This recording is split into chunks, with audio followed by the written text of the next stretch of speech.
एक छोटे से गांव का नाम श्यामपुर था, जहां एक साधारण परिवार का व्यक्ति मोहन रहता था।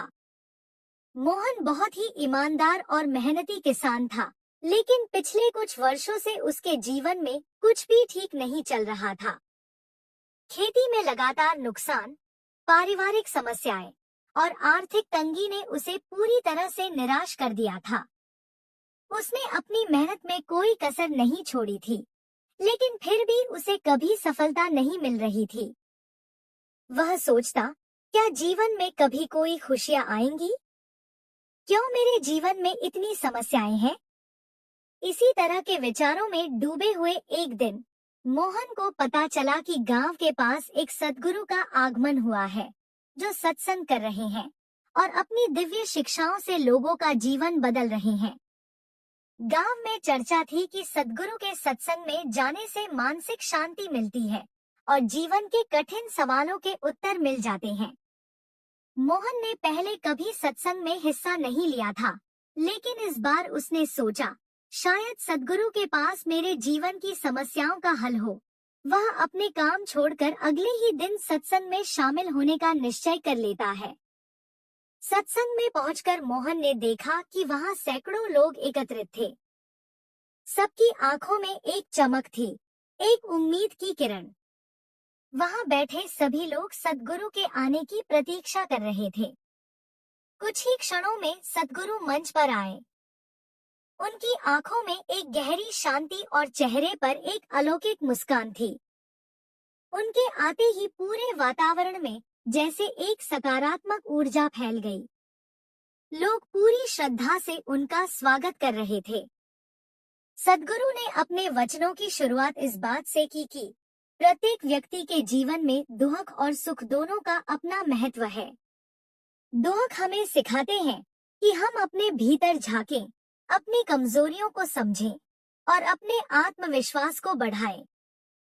हमारे जीवन की हर घटना हमें कुछ सिखाने आती है।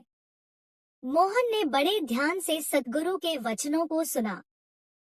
सद्गुरु ने कहा, हम अपने जीवन की समस्याओं को अक्सर बाहर के कारणों पर थोपते हैं, लेकिन वास्तविकता यह है कि समस्याओं का हल हमारे भीतर है। जब हम खुद को बदलने का प्रयास करते हैं, तो धीरे धीरे हमारे बाहर की दुनिया भी बदलने लगती है। अगर हम खुद को, अपने विचारों को, अपने दृष्टिकोण को बदल लें, तो परिस्थितियां भी हमारे अनुकूल होने लगती हैं। सद्गुरु के वचनों ने मोहन के हृदय में गहरी छाप छोड़ी। उसे महसूस हुआ कि अब तक उसने अपने दुखों का कारण दूसरों को समझा था, लेकिन आज उसे पता चला कि शायद वह खुद ही अपनी समस्याओं का कारण है। उसने सोचा, अगर मैं अपने जीवन को सकारात्मक रूप से देखना शुरू कर दूं और अपने दृष्टिकोण में बदलाव लाऊं, तो शायद मेरे जीवन में भी खुशियां लौट आएं।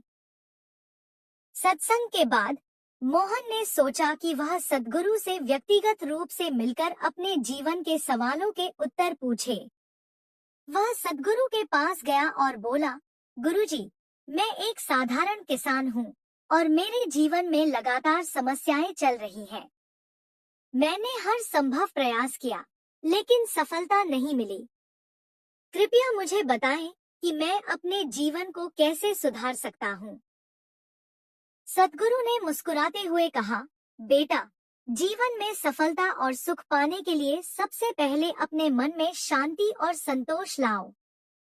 जब तक हमारा मन अशांत रहेगा, हम बाहरी दुनिया में सुख की खोज करते रहेंगे, लेकिन हमें वह सुख नहीं मिलेगा। मन को शांत करने का सबसे सरल तरीका है ध्यान और आत्मचिंतन।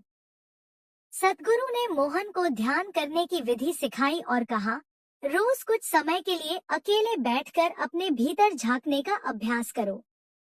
अपने विचारों को शांत करो और अपने भीतर की आवाज को सुनो। धीरे धीरे तुम्हें अपने जीवन के हर सवाल का उत्तर मिल जाएगा। मोहन ने सद्गुरु के बताए गए निर्देशों को पूरी निष्ठा से अपनाया। वह रोज सुबह उठकर ध्यान करने लगा और सद्गुरु के वचनों को जीवन में उतारने की कोशिश करने लगा। उसने अपनी सोच को सकारात्मक बना लिया और हर परिस्थिति में शांति बनाए रखने का अभ्यास किया। धीरे धीरे उसने